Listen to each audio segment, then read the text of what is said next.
Embarquement immédiat pour une croisière sur le Rhin. Il est midi et à bord du Vineland Baden, plus de 200 personnes se pressent sur le pont pour partir à la découverte des oiseaux migrateurs en plein cœur de l'hiver. Et alors que sur les berges apparaissent les premières espèces, les plus curieux font leurs premières observations. J'ai capté un oiseau. Ouais, tu vas voir ce que c'est ? Mais bon, celle-là on peut le faire. Un jet d'échelle. Regarde. Sur le pont supérieur, des lunettes et jumelles sont mises à disposition des croisiéristes d'un jour. Chaque année, ce rendez-vous traditionnel ouvre le bal des sorties d'Alsace Nature et de la Ligue pour la protection des oiseaux. Pour aider les participants, une dizaine de guides sont présents et l'identification des espèces est plus ou moins évidente. C'est tout à fait facile parce que justement il y a ceux qui sont blancs, c'est les morillons et les autres c'est des milouins. Les milouins sont un peu plus difficiles à reconnaître effectivement. Qu'est-ce que vous êtes en train d'observer là ? Un cormoran, je crois, d'après les infos que j'ai eues. Vous savez le reconnaître ou pas ?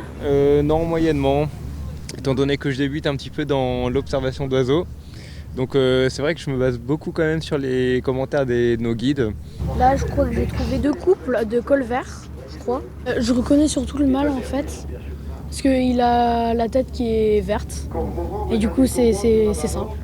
Des goélands leucophées flottant sur l'eau, quelques fulicules milouins et morillons cachés au milieu des canards colverts, ou encore un groupe de sarcelles d'hiver en plein vol. Ce sont plus d'une vingtaine d'espèces, peu communes le reste de l'année, que l'on peut observer le long du Rhin.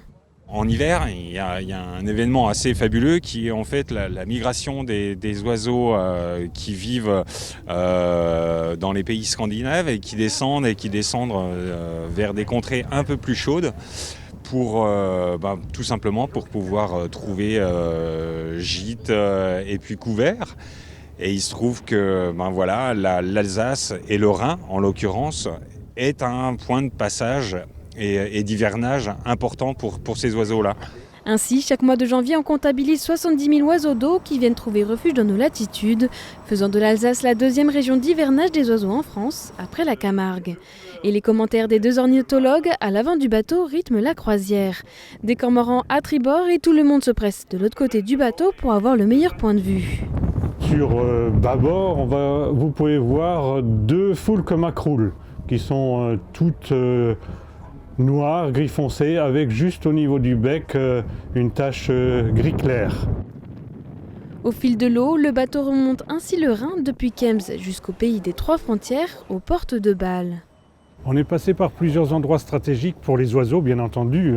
C'est des endroits où ils vont trouver surtout de quoi se reposer, d'être à l'abri de l'invasion humaine. De toute façon, ils trouvent dans le secteur suffisamment de quoi manger. Alors il y a un petit peu moins d'oiseaux cette année. À mon sens, le réchauffement climatique a aussi sa raison, dans la mesure où si les oiseaux trouvent de quoi se nourrir beaucoup plus au nord, ils ne vont pas poursuivre leur migration plus au sud. C'est pour ça qu'on en trouve un peu moins ici.